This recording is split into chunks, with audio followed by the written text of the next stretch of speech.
Hello everyone, I am Arpita. Welcome to room to geography. तो आज हम क्या पढ़ेंगे? आज हम पढ़ेंगे द पेनिनसुलर प्लेटो। इसके पहले हमने क्या पढ़ा था? जो नॉर्दर्न प्लेन है उसको हमने दोनों पार्ट में डिवाइड करके पढ़ लिया है। एक जिनमें हमने बताया है जो प्लेन एरिया है, Ganga plain, Brahmaputra plain, Punjab plain, इन सबको हमने बोला है एक वीडियो में। एंड और एक में हमने बताया जो स्लोप का डिवीजन है वो हमने और एक वीडियो में बताया है। तो आज हम पढ़ेंगे third physical features of India. जो सबसे बड़ा फिजिकल फीचर्स है इंडिया का वो क्या है? इंडियन पेनिनसुलर प्लेटो। जो कहाँ पर है? ये जो है ये इधर से लेके ये पूरा, इसे अगर ड्रॉ करो तो ये पूरा एरिया है इंडियन पेनिनसुलर प्लेटो। यहां से लेके ये पूरा एरिया है इंडियन पेनिनसुलर प्लेटो। ठीक है, तो आज हम पढ़ेंगे इंडियन पेनिनसुलर प्लेटो। तो इंडियन पेनिनसुलर प्लेटो कितना है, मतलब यहां से लेके यहां तक, ये जो एरिया आप देख पा रहे हो, यहाँ से ये एरिया से लेके इसे अगर ड्रॉ करूं तो ये पूरा एरिया जो है ये है इंडियन पेनिनसुलर प्लेटो। ये इंडिया का सबसे बड़ा जो फिजिकल फीचर्स है वो है ये इंडियन पेनिनसुलर प्लेटो। ये कितना है? 16 लाख स्क्वायर किलोमीटर है पेनिनसुलर प्लेटो। मतलब यहां से यहां तक ये पूरा एरिया है 16 लाख स्क्वायर किलोमीटर। ये दिखने में कैसे लग रहे हैं आपको? अगर राफली देखोगे तो ये दिखने में ट्रायंगुलर शेप लग रहा है। जैसे यहां से यहां तक अगर आप देखोगे तो ये ट्रायंगुलर शेप में आप देखोगे। तो क्या है? इन्वर्टेड ट्रायंगुलर शेप, मतलब जिनका बेस है ऊपर, इनका बेस जो है राफली अगर आपको ये मान लो कि ये एक प्लेन लाइन है, ट्रायंगुलर का जो बेस होता है वो ये है, तो ये ऊपर में है बेस एंड नैरो जो पार्ट होता है वो नीचे में है। ये दिखने में इन्वर्टेड ट्रायंगल के जैसे लग रहा है। तो एक क्या गया इनका जो इंपॉर्टेंट कैरेक्टरिस्टिक्स है, मतलब ये पेनिनसुलर प्लेटो का एक है इनका पूरा एरिया है 16 लाख स्क्वायर किलोमीटर। नेक्स्ट, ये दिखने में ट्रायंगुलर शेप में है, मतलब इन्वर्टेड ट्रायंगुलर शेप में है। बेस इनका ऊपर है एंड नैरो जो पार्ट है ये इनका नीचे है। नेक्स्ट क्या है? इंडियन पेनिनसुलर प्लेटो को हम टेबल लैंड भी कहते हैं। क्यों टेबल लैंड कहते हैं इन्हें? प्लेटो जो वर्ड है इनका लिटरली मीनिंग है टेबल लैंड। ये फ्रेंच वर्ड है प्लेटो, तो इनको हम लिटरली क्या कहते हैं? टेबल लैंड कहते हैं। इनका मीनिंग है, मतलब फ्रेंच मीनिंग है इनका टेबल लैंड, तो इसलिए इसे हम टेबल लैंड कहते हैं। और क्या है ये दिखने में, मतलब ये पेनिनसुलर प्लेटो जो है ये दिखने में ऊपर का पार्ट क्या है? फ्लैट है। फ्लैट टेबल के जैसे है, टेबल जैसे होता है, ऊपर का पार्ट फ्लैट होता है एंड दोनों साइड क्या होता है? स्टीप होता है। ऐसे दोनों साइड ऐसे नीचे होता है एंड ऊपर का पार्ट ऐसे फ्लैट एक प्लेन होता है। वैसे ही दिखने में है ये पेनिनसुलर प्लेटो, तो इसलिए इसे हम टेबल लैंड कहते हैं। क्यों? इनका ऊपर का पार्ट है फ्लैट पूरा लंबा एंड नीचे दोनों धार, इनका एज जो है ये है स्टीप, तो इसलिए इसे हम टेबल लैंड कहते हैं। मतलब प्लेटो एक फ्रेंच वर्ड है जिसका मीनिंग है टेबल लैंड।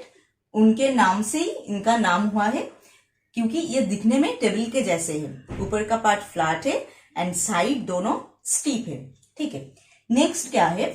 यहाँ पे हम क्या देखते हैं? ये एरिया, मतलब ये जो ये जो इंडियन पेनिनसुलर प्लेटो है, यहाँ पे हमने हेडिंग किया है सेंट्रल हाईलैंड, क्योंकि आज हम पेनिनसुलर प्लेटो का जो दोनों डिवीजन है उनमें जो सेंट्रल हाईलैंड है वो हम पढ़ेंगे। तो यहाँ पे हम पेनिनसुलर प्लेटो को आपको दिखा रहे हैं, मतलब इस मैप में। ठीक है, तो यहाँ पे क्या है जो नेक्स्ट क्या है? ये जो पेनिनसुलर प्लेटो है ये कब मतलब हुआ था? ये सबसे पहले हुआ था। इंडिया का जो फॉर्मेशन है उनको अगर देखोगे तो सबसे पहले इंडियन पेनिनसुलर प्लेटो फॉर्म किया था। कब? जब गोंडवाना लैंड जो था, मतलब पैंजिया जो है वो दोनों पार्ट में डिवाइड हुए थे, लॉरेशिया एंड गोंडवाना लैंड।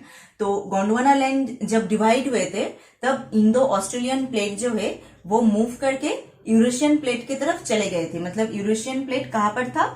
ऊपर था एंड लॉरेशिया के अंदर था, वहां तक चले गए थे। Indo Australian plate and Eurasian plate के साथ टक्कर खाए एंड वहां से क्या हुआ? ऑस्ट्रेलियन प्लेट जो है वो साइड में चले आए। मतलब ऑस्ट्रेलिया कहाँ पर है? ये जो ईस्ट है एंड साउथ, मतलब साउथ ईस्ट में है ऑस्ट्रेलिया वर्ल्ड के, तो वहां पे चले गए एंड इंडिया का जो पार्ट है वो यूरेशियन प्लेट के साथ अटैच हो गया। तो तब जो पार्ट इंडिया का अटैच हुआ था वो क्या था? वो था ये पेनिनसुलर प्लेटो। मतलब इंडिया का ये जो एरिया है ये पार्ट ही तब अटैच हुआ था। तो ये सबसे ओल्डेस्ट पार्ट है इंडिया का।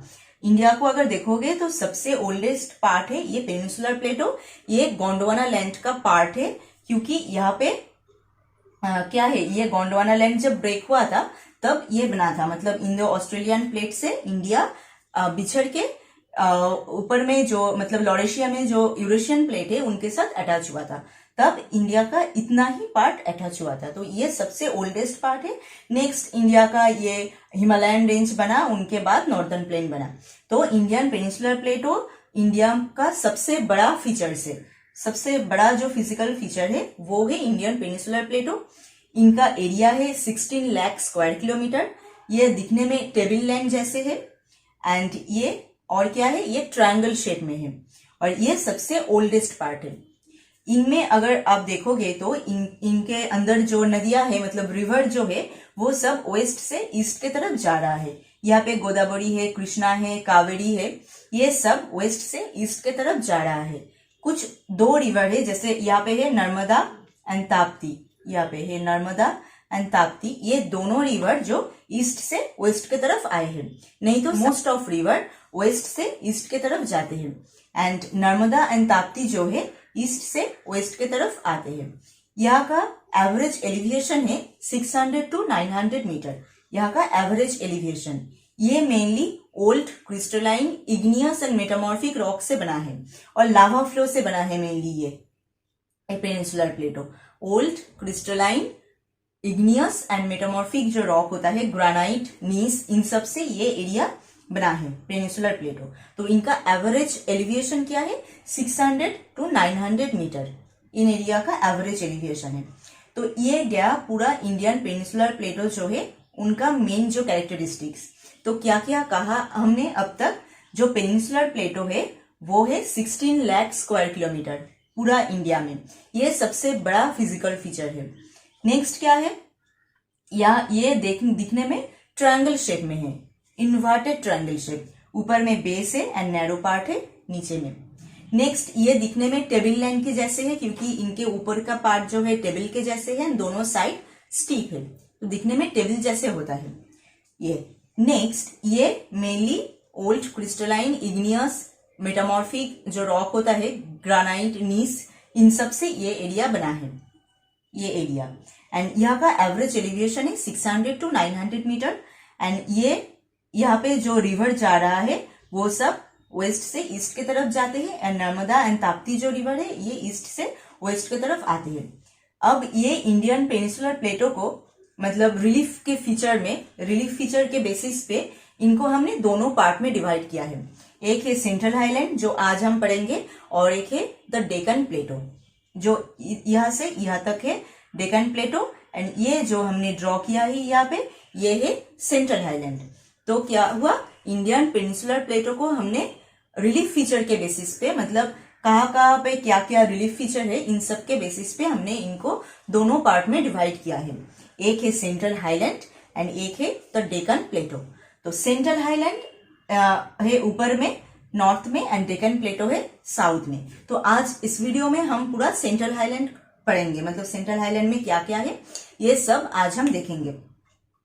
तो सेंट्रल हाईलैंड ये कहाँ पर है, यहाँ पर है Narmada river and Tapti river. Narmada river के नॉर्थ में जो पार्ट है इंडियन पेनिनसुलर प्लेटो का वो है सेंट्रल हाईलैंड। मतलब नॉर्दर्न प्लेन कहाँ पर है, यहाँ पे है हिमालयन माउंटेन रेंज, यहाँ पे है नॉर्दर्न प्लेन, हमने पिछले वीडियो में दिखाया है ड्रॉ करके, यहाँ पे है नॉर्दर्न प्लेन, यहाँ से यहाँ तक ये एरिया। एंड नॉर्दर्न प्लेन के साउथ में एंड यहाँ पे जो नर्मदा रिवर है, नर्मदा रिवर के नॉर्थ में जो एरिया है इंडियन पेनिनसुलर प्लेटो का वो है सेंट्रल हाईलैंड। मतलब इंडिया का बिल्कुल सेंट्रल जो पार्ट है वो है सेंट्रल हाईलैंड एंड उनके बाद जो एरिया है प्लेटो का वो है द डेक्कन प्लेटो। तो डेक्कन प्लेटो हम नेक्स्ट वीडियो में पढ़ेंगे, आज हम पढ़ेंगे सेंट्रल हाईलैंड।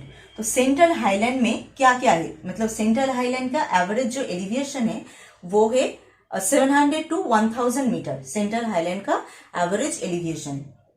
तो सेंट्रल हाईलैंड में पहले हम देखते हैं क्या क्या माउंटेन रेंजेस है सेंट्रल हाईलैंड में। यहाँ पे देख रहे हो मैंने ड्रॉ किया है, ये अरावली है, ये है विंध्यान रेंज, ये है अरावली, ये है विंध्यान रेंज, ये है सातपुरा, ये है महादेव हिल, ये है मैकाल हिल। ये सब जो रेंजेस है ये सेंट्रल हाईलैंड में हम देखेंगे। तो पहले देखते हैं अरावली रेंज। अरावली रेंज कहाँ पर है? ये अगर इनको हमने मतलब डायरेक्शन यहाँ पे देखा तो क्या है, नॉर्थ, ये है साउथ, ये है ईस्ट एंड ये है वेस्ट। ठीक है, तो अरावली कहाँ पर है? अगर कुछ भी हो ऐसा, मतलब डायरेक्शन आपको मतलब जानना हो तो ऐसे इंडिया को डायरेक्शन में पहले लिख लेना, फिर आपको दिख के ही पता चल जाएगा कि कौन से डायरेक्शन में क्या है। अलग से याद रखने की जरूरत भी नहीं है। तो ये हमने नॉर्थ ईस्ट साउथ वेस्ट यहाँ पे कर लिया है। तो अरावली क्या दिख रहा है, कहाँ से कहाँ तक है? ये नॉर्थ ईस्ट पे है इनका एज, मतलब नॉर्थ ईस्ट से ये साउथ ईस्ट वेस्ट के तरफ ये आते हैं। ये नॉर्थ ईस्ट है ये एरिया, नॉर्थ ईस्ट से ये साउथ वेस्ट के तरफ ये आते हैं अरावली रेंज। ये है अरावली रेंज। ये है सबसे ओल्डेस्ट, इंडिया में सबसे ओल्डेस्ट फोल्ड माउंटेन है Aravalli range. India and world में भी ये सबसे ओल्डेस्ट फोल्ड माउंटेन है। इंडिया एंड वर्ल्ड दोनों में ही ये सबसे ओल्डेस्ट फोल्ड माउंटेन है। नेक्स्ट क्या है, इस एरिया का एवरेज एलिवेशन है 400 to 600 मीटर। इस एरिया का कुछ ऐसे जगह है यहाँ पे जहाँ का मतलब हाइट 1000 मीटर से भी ज्यादा है। जैसे अरावली हिल का जो हाईएस्ट पीक है वो है गुरु शिखर। वो कहाँ पर है? माउंट आबू में है। यहाँ पे है माउंट आबू, यहाँ पे है अरावली हिल का जो हाईएस्ट पीक गुरु शिखर, वो यहाँ पे है अरावली हिल के। वो है अरावली का हाईएस्ट पीक एंड उनका जो हाइट है वो 1000 मीटर से ज्यादा है। तो यहाँ का जनरल एलिवेशन मतलब एवरेज एलिवेशन है 400 to 600 मीटर एंड कुछ ऐसे जगह है जहाँ पे इनका हाइट 1000 मीटर से भी ज्यादा है। जैसे अरावली हिल का जो हाईएस्ट पीक है वो है गुरु शिखर, वो कहाँ पे है? माउंट आबू में है। अरावली के यहाँ पे है माउंट आबू, यहाँ पे है इनका हाईएस्ट पीक गुरु शिखर। तो उनका जो हाइट है वो 1000 मीटर से ज्यादा है। तो अरावली माउंटेन रेंज में हमने क्या क्या देखा? ये नॉर्थ ईस्ट से साउथ वेस्ट में है इनका विस्तार, नॉर्थ ईस्ट से साउथ वेस्ट। ये सबसे ओल्डेस्ट फोल्ड माउंटेन है इंडिया में भी एंड वर्ल्ड में भी सबसे ओल्डेस्ट फोल्ड माउंटेन है। एंड यहाँ का हाईएस्ट पीक क्या है? गुरु शिखर। ये बहुत ही इंपॉर्टेंट एमसीक्यू क्वेश्चन है। हाईएस्ट पीक क्या है? गुरु शिखर, वो माउंट आबू में है अरावली का। नेक्स्ट आते हैं विंध्यान रेंज। विंध्यान रेंज कहाँ पर है? ये है विंध्यान रेंज, ये है विंध्यान रेंज। ये कहाँ पे है? मतलब यहाँ पे जो नर्मदा रिवर जा रहा है, नर्मदा रिवर की पैरेलल ही है। मतलब नर्मदा रिवर यहाँ से जा रहा है, इनका पैरेलल जो पार्ट मतलब इनका पैरेलली ये विंध्यान रेंज का विस्तार है। ये कहाँ से कहाँ तक है? देखिए यहाँ पे ईस्ट है तो ये दिख रहा है ना, ईस्ट से वेस्ट के तरफ है इनका विस्तार, ईस्ट से वेस्ट के तरफ। अरावली क्या था? नॉर्थ ईस्ट से साउथ वेस्ट के तरफ, नॉर्थ ईस्ट से south west. And Vindhyan range कहाँ पर है? ईस्ट से वेस्ट के तरफ। विंध्यान रेंज का जो हाईएस्ट पीक है वो है कालूमार पीक। ये भी यहाँ का इंपॉर्टेंट क्वेश्चन है। एंड जनरल एलिवेशन क्या है? 400 to 650 मीटर के आसपास है यहाँ का जनरल एलिवेशन। ये मेनली क्या करता है? यहाँ पे जो गंगा रिवर सिस्टम है, मतलब हिमालयन जो रिवर सिस्टम है, यहाँ पे गंगा रिवर सिस्टम यहाँ से यहाँ तक फ्लो करके आते हैं। एंड यहाँ पे क्या है? पेनिनसुलर प्लेटो का जो सब साधन पार्ट का, मतलब इंडिया का साधन पार्ट का जो सब रिवर है यहाँ पे, इन दोनों रिवर सिस्टम के बीच में ये वाटरशेड के रूप में काम करता है। मतलब इन सब एरिया से ये एक ऊंचा पार्ट, इन सब एरिया से रेनफॉल, बारिश, इन सब कलेक्ट करके ये सब रिवर में ये सब जाते हैं। मतलब ये एरिया वाटरशेड के रूप में काम करता है। कहाँ का? ये गंगा रिवर सिस्टम एंड साधन पार्ट का जो सब रिवर है, उन सब रिवर मतलब peninsular river and Ganga river system, Himalayan river system, इन दोनों के बीच में वाटरशेड के रूप में काम करता है क्या? विंध्यान रेंज। तो विंध्यान रेंज में हमने क्या क्या देखा? विंध्यान रेंज मेनली ईस्ट से वेस्ट के तरफ जाते हैं। ये जो नर्मदा रिवर है इनके पैरेलली ये फ्लो करते हैं। एंड इनका हाईएस्ट पीक है कालूमार पीक, जो बहुत इंपॉर्टेंट है यहाँ का। एंड ये गंगा रिवर सिस्टम एंड नीचे का जो पेनिनसुलर रिवर सिस्टम है, ये दोनों रिवर सिस्टम के बीच में ये वाटरशेड के रूप में काम करता है। तो नेक्स्ट देखते हैं, नेक्स्ट क्या है? ये सातपुरा रेंज।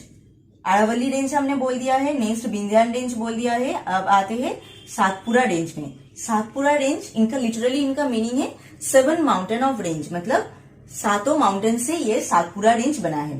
क्या क्या है? महादेव हिल, मैकाल हिल, कालीवीट, बीजागढ़, आसिरगढ़, बारवानी, आरवनी, ये 7 जो माउंटेन है इनसे ये सातपुड़ा रेंज बना है। हम बाद में इनको बोर्ड में लिख के देंगे तो आपको अच्छे से मतलब समझ में आ जाएगा क्या क्या है ये हिल। सातपुड़ा हिल मतलब 7 रेंज ऑफ हिल से बना है। वो क्या क्या है? महादेव हिल, मैकाल हिल, बारवानी, आरवानी, बीजागढ़, आसिरगढ़ एंड कालीभीट, ये 7 रेंज से बना है। ये मेनली ये जो विंध्यान रेंज है इनके पैरेलली ये रेंज को हम देखेंगे। विंध्यान रेंज के पैरेलली ये सातपुड़ा रेंज मतलब है सिचुएटेड है यहाँ पे। एंड ये ईस्ट से वेस्ट में है, जैसे विंध्यान रेंज है।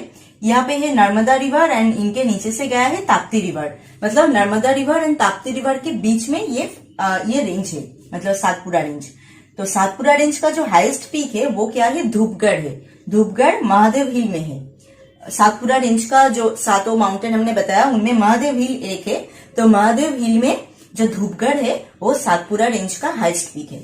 तो सातपुड़ा रेंज में हमने क्या क्या देखा? ये 7 माउंटेन से ये बना है एंड ये ईस्ट से वेस्ट की तरफ ये फ्लो करता है। विंध्यान रेंज के पैरेलली ये है ईस्ट से वेस्ट की तरफ ये लोकेटेड है एंड विंध्यान रेंज के पैरेलली ये है एंड इनके ऊपर से गया है नर्मदा रिवर, नीचे से गया है ताप्ती रिवर। तो नर्मदा एंड ताप्ती रिवर के बीच से ये बीच में मतलब ये है। एंड इनका हाईएस्ट पीक क्या है? महादेव हिल में है हाईएस्ट पीक, वो है धूपगढ़। ये एक इंपॉर्टेंट क्वेश्चन है, मतलब ये सब रेंज का जो हाईएस्ट पीक है ये सब एमसीक्यू क्वेश्चन मतलब क्वेश्चन के लिए बहुत ही इंपॉर्टेंट है। नेक्स्ट आते हैं मैकाल हिल। मैकाल हिल का हाईएस्ट पीक क्या है? अमरकंटक है मैकाल हिल का हाईएस्ट पीक। यहाँ पे क्या क्या है? मैकाल हिल ऊपर में मतलब नॉर्थ एंड ईस्ट में पूरा नॉर्दर्न एरिया है। इनके वेस्ट में क्या है? वेस्ट में है विंध्यान रेंज, अरावली रेंज, ये सब है वेस्ट में। साउथ में डेक्कन प्लेटो है एंड ईस्ट में भी सेंट्रल हाईलैंड का पार्ट है and north and north east पूरा एरिया में है नॉर्दर्न प्लेन, वहां पे है मैकाल हिल। इनके बीच में है मैकाल हिल एंड ये मैकाल हिल का हाईएस्ट पीक है अमरकंटक। दोनों इंपॉर्टेंट रिवर है, नर्मदा एंड सोन, इन दोनों का उत्पत्ति हुआ है मैकाल हिल से। तो मैकाल हिल में हिल का हाईएस्ट जो पीक है वो क्या है? अमरकंटक। अमरकंटक से नर्मदा एंड सोन, इन दोनों जो रिवर है इंपॉर्टेंट पेनिनसुलर पार्ट का, उन दोनों का उत्पत्ति हुआ है यहाँ से। तो ये गया सेंट्रल हाईलैंड का जो रेंजेस है, अरावली, विंध्या, सातपुड़ा, मैकाल, महादेव हिल सातपुड़ा का ही पार्ट है। तो ये गया रेंजेस। नेक्स्ट हम आते हैं यहाँ का फीचर्स, मतलब यहाँ पे क्या क्या फीचर्स है, रिलीफ फीचर्स क्या क्या है। जैसे रेंज को छोड़ के यहाँ पे क्या है, जो प्लेटो एरिया है वो क्या क्या है? मारवाड़ प्लेटो एरिया, मध्य भारत पठार है, मालवा प्लेटो है, ये है बुंदेलखंड, ये है बाघेलखंड, ये छोटानागपुर प्लेटो, ये सब प्लेटो एरिया है सेंट्रल हाईलैंड का, मतलब रिलीफ फीचर्स है ये सब। तो एक एक करके देखते हैं ये सब क्या क्या है, मतलब इनका कैरेक्टरिस्टिक्स ये सब क्या क्या है। पहले क्या है? मारवाड़ प्लेटो। ये कहाँ पर है? ये है मारवाड़ प्लेटो। ये जो रेड कलर का आप देख रहे हो स्ट्राइप के जैसे हमने बनाया है, ये है मारवाड़ प्लेटो। ये कहाँ पर है? ये जो अरावली रेंज है, अरावली रेंज के ईस्ट में है मारवाड़ प्लेटो। यहाँ पे दिख रहा है साफ साफ, अरावली रेंज के ईस्ट में है मारवाड़ प्लेटो। ये मेनली रोलिंग प्लेन एरिया है, मतलब क्या है? वेव लाइक फीचर है। मतलब रोलिंग प्लेन मतलब क्या है? कुछ जगह ऊंचा है, कुछ पार्ट नीचा है, मतलब कुछ पार्ट ऊंचा, कुछ पार्ट नीचा, ऐसे वेव जैसे ये फॉर्म करता है, ऐसे वेव जैसे। तो ये है रोलिंग प्लेन, मतलब मारवाड़ प्लेटो मेनली रोलिंग प्लेन है, कुछ पार्ट ऊंचा, कुछ पार्ट नीचा, ऐसे वेव जैसे है ये एरिया। यहाँ का जो जनरल एलिवेशन है वो क्या है? 300 to 250 metre mean sea level के ऊपर इनका जो जनरल एलिवेशन है, मीन सी लेवल से ये ऊंचा है 250 to 300 मीटर। नेक्स्ट आते हैं मध्य भारत पठार। ये कहाँ पर है? ये है मध्य भारत पठार। ये जो मारवाड़ प्लेटो है इनके ईस्ट में है ये मध्य भारत पठार। नेक्स्ट है मालवा प्लेटो। ये है मालवा प्लेटो, ये मेनली मध्य प्रदेश में है मालवा प्लेटो। एंड यहाँ पे जो अरावली रेंज है एंड यहाँ पे जो विंध्यान रेंज है, इन दोनों के बीच में है ये Malwa plateau. Aravalli range and Vindhyan range, इन दोनों के बीच में है मालवा प्लेटो, ठीक है। एंड ये क्या है? मालवा प्लेटो मेनली लावा फ्लो से बना है, ये एरिया मेनली लावा फ्लो से बना है। एंड यहाँ पे जो सॉइल हम देख पाते हैं वो है ब्लैक सॉइल, जो बहुत ही इंपॉर्टेंट एक सॉइल है। ब्लैक सॉइल वो मालवा प्लेटो में है। तो मालवा प्लेटो मेनली लावा से बना है। ये अरावली जो है एंड ये जो विंध्यान है रेंज है, इन दोनों के बीच में है ये मालवा प्लेटो, ठीक है। तो क्या क्या अब तक देखा हमने। मारवाड़ प्लेटो वो कहाँ पर है, अरावली के ईस्ट में है एंड ये मेनली रोलिंग प्लेन है। एंड मालवा प्लेटो क्या है, अरावली एंड विंध्याचल रेंज के बीच में है, ये लावा से बना है एंड यहाँ पे हम ब्लैक सॉइल देख पाते हैं। एंड मध्य भारत पठार यहाँ पर है, वो है मारवाड़ प्लेटो के ईस्ट में। तो नेक्स्ट है बुंदेलखंड, जो यहाँ पे है मालवा प्लेटो के साइड में है बुंदेलखंड। तो ये क्या है, ये यहाँ पे हम देखते हैं मेनली रिवर इरोशन हम बहुत ज्यादा देख पाते हैं बुंदेलखंड एरिया में। ये एमपी मतलब मध्य प्रदेश एंड उत्तर प्रदेश, यहाँ पे है मध्य प्रदेश एंड यहाँ पे है उत्तर प्रदेश, इन दोनों के बॉर्डर में ये लोकेटेड है बुंदेलखंड प्लेटो। ये मालवा प्लेटो के ईस्ट में है ये बुंदेलखंड प्लेटो। एंड यहाँ पे रिवर मेनली बहुत ज्यादा इरोशन करता है, तो इस वजह से यहाँ पे कल्टीवेशन एंड एग्रीकल्चरल जो प्रोसेस बिल्कुल भी नहीं होता है। यहाँ पे ये एरिया कल्टीवेशन के लिए बिल्कुल ही सुइटेबल नहीं है। एंड यहाँ पे हम और क्या देखते हैं, ये एक ओल्ड डाइसेक्टेड एरिया है, मतलब यहाँ से बहुत ज्यादा वैली, मतलब रिवर काट करके गया है इन एरिया को, रिवर काट करके बहुत ज्यादा वैली यहाँ पे बनाया है बुंदेलखंड प्लेटो में। तो यहाँ पे ये मेनली ओल्ड डाइसेक्टेड एरिया है। बुंदेलखंड के बाद क्या है, बाघेलखंड, ये बुंदेलखंड के ईस्ट में है बाघेलखंड। एंड बाघेलखंड के ऊपर मतलब नॉर्थ में क्या है, नॉर्दर्न प्लेन है पूरा। वेस्ट में क्या है, ये विंध्यान सातपुरा एंड विंध्यान रेंज है वेस्ट में। एंड सॉरी वेस्ट में नहीं, साउथ में है Satpura and Vindhyan range. And west में है ये मालवा प्लेटो, बुंदेलखंड प्लेटो, ये सब है वेस्ट में। तो ये एरिया मिडिल में है, ये बाघेलखंड। बाघेलखंड एरिया में हम क्या देखते हैं, मेनली ये एरिया जो यहाँ पे महानदी रिवर है एंड सोन रिवर सिस्टम है, इन दोनों रिवर सिस्टम के बीच में है ये। एंड इन दोनों रिवर सिस्टम का वाटर डिवाइड के रूप में ये काम करता है, मतलब सोन रिवर एंड महानदी रिवर, इन दोनों रिवर का वाटर सिस्टम के रूप में ये काम करता है। सॉरी, इन दोनों रिवर का वाटर डिवाइड के रूप में ये काम करता है। ये है बाघेलखंड प्लेटो। इनका वेस्ट में, ये बाघेलखंड प्लेटो का वेस्ट में सैंडस्टोन एंड लाइमस्टोन का डिपोजिशन हम देख पाते हैं एंड ईस्ट में मेनली ग्रेनाइट का डिपोजिशन हम देखते हैं।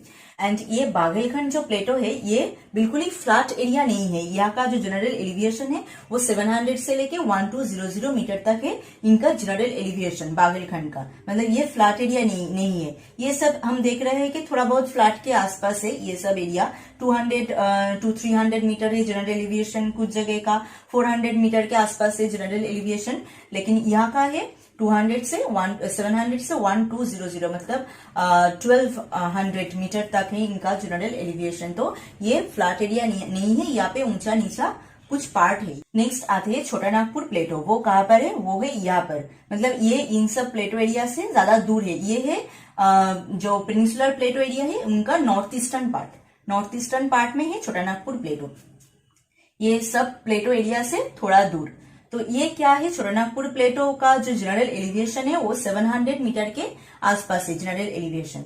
एंड यहाँ से हम क्या देखते हैं, जो इम्पोर्टेंट जो रिवर है दामोदर, सुवर्ण रेखा, ये सब रिवर यहाँ से फ्लो करके गया है, या इस एरिया के मिडिल से फ्लो करके गया है, दामोदर, सुवर्ण रेखा, ये सब रिवर। एंड छोटा नागपुर प्लेटो में और क्या है, ये है गोंडवाना रॉक से बना है ये एरिया, मतलब गोंडवाना लैंड का जो रॉक्स, गोंडवाना लैंड जब डिवाइड हुए थे उनके रॉक से ये छोटा नागपुर प्लेटो बना है। तो यहाँ पे गोंडवाना टाइम का बहुत ज्यादा कोल, मिनरल, ये सब हम यहाँ पे देख पाते हैं। इसलिए इसे हम क्या कहते हैं, रूर ऑफ इंडिया। रूर क्या है, जर्मनी का एक जगह है जिनका नाम है रूर, वहां पे भी बहुत ज्यादा मिनरल और ये सब मटेरियल, मतलब स्टील प्रोडक्शन के मटेरियल, आयरन एंड स्टील का मटेरियल, ये सब भी वहां पे बहुत ज्यादा मिलता है। तो उनके नाम से ही यहाँ पे ये छोटा नागपुर प्लेटो को हमने रूर ऑफ इंडिया के नाम दिया है यहाँ पे, क्योंकि यहाँ पे भी बहुत ज्यादा mineral and steel production, iron and steel production के लिए जो सब चाहिए होता है वो सब यहाँ पे मिलता है।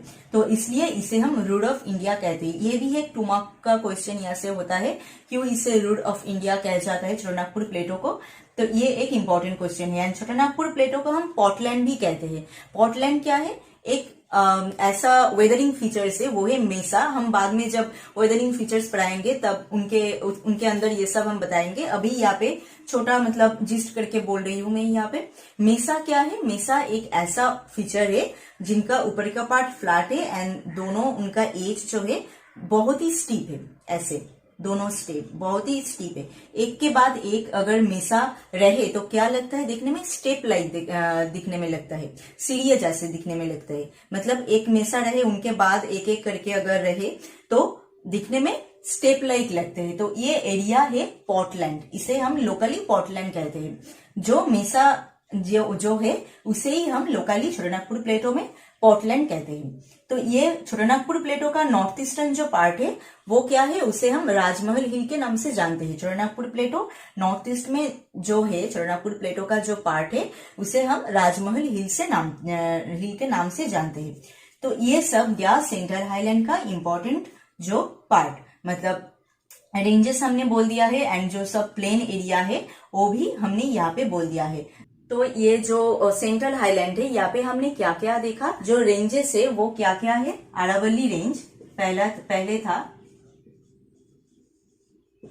अरावली, नेक्स्ट क्या था विंध्या, नेक्स्ट था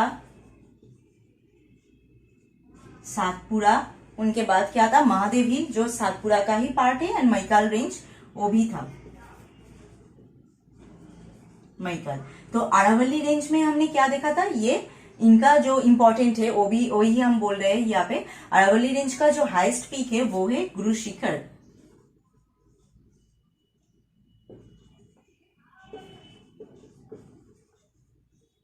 विंध्यान रेंज का हाईएस्ट पीक क्या था, कालूमार पीक।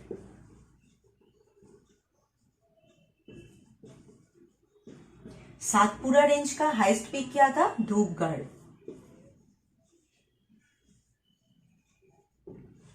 ठीक है, एंड सातपुड़ा रेंज जो सातों रेंज से बना था वो क्या क्या था, सातपुड़ा रेंज का जो सातों रेंज है 7 रेंज, वो क्या क्या है, एक है महादेव हिल, दूसरा है मैकाल हिल, थर्ड है कालीभीट, फोर्थ बीजागढ़, फिफ्थ आसिरगढ़, 6 आरवानी, 7 बारवानी। तो ये सातों रेंज है सातपुड़ा रेंज का, जो लिटरली इनका मीनिंग है, मतलब इन सातों रेंज से ये सातपुड़ा रेंज बना है। इनका हाईएस्ट पीक है धूपगढ़। मैकाल रेंज का हाईएस्ट पीक क्या है, अमरकंटक। ये है मैकाल रेंज का हाईएस्ट पीक। तो ये है रेंज जो है उनका जो इम्पोर्टेंट जो हाईएस्ट पीक है, ये सब यहाँ का MCQ most of important MCQ question है यहाँ का। नेक्स्ट क्या था, यहाँ पे हमने क्या क्या रिलीफ फीचर देखा था। रिलीफ फीचर में हमने क्या क्या देखा है, ये सब यहाँ से 2 मार्क का क्वेश्चन भी हो सकता है एंड पूरा सेंट्रल हाईलैंड शॉर्ट नोट में भी दे सकता है 5 मार्क्स का। तो यहाँ पे तब वहाँ पे क्या करना है आपको, ये पूरा जो रेंजेस है उनको अलग अलग करके माउंटेन रेंज को वहाँ पे लिखना है, साइड में मैप में उनको दिखाना है। उनके बाद यहाँ पे जो रिलीफ फीचर्स है जो हमने बताया था रिलीफ फीचर्स, वो सब भी वहाँ पे एक एक करके लिखना है। उनका कैरेक्टरिस्टिक्स जो हमने यहाँ पे बताया है वो ही लिखना है एंड उनके साथ उनको ड्राइंग करके साइड में देना है। तो वो बन जाएगा पूरा सेंट्रल हाईलैंड का शॉर्ट नोट। मतलब अगर 5 मार्क्स पे दिया जाए, नहीं तो 2 मार्क्स में भी अलग अलग करके पार्ट पार्ट करके दे सकते हैं, तब भी आपको यहाँ से ही जो पार्ट देगा वो ही आपको लिखना है। तो रिलीफ फीचर में हमने क्या क्या देखा, पहले क्या था मारवाड़ अपलैंड,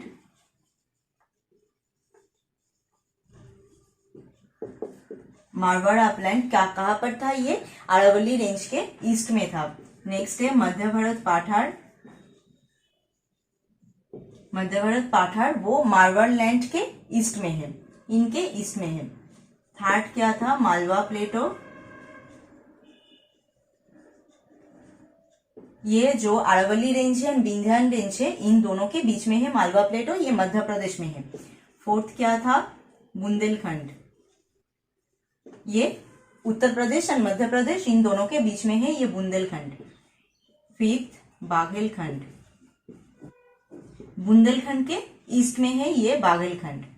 6 से छोटा नागपुर प्लेटो, ये नॉर्थ ईस्ट का पार्ट है, मतलब सेंट्रल हाईलैंड का नॉर्थ ईस्टर्न पार्ट में है छोटानागपुर प्लेटो। यहाँ से भी बहुत इंपॉर्टेंट एक क्वेश्चन होता है, ये क्यों इसे हम रूट ऑफ इंडिया कहते हैं छोटानागपुर प्लेटो को, ये यहाँ का एक इंपॉर्टेंट क्वेश्चन है। या फिर भी अलग से छोटानागपुर प्लेटो शॉर्ट नोट में 2 मार्क्स में आ सकता है, तब भी यहाँ पे आपको जो कैरेक्टरिस्टिक्स हमने बताया यहाँ पे ये सब यहाँ पे लिखना है।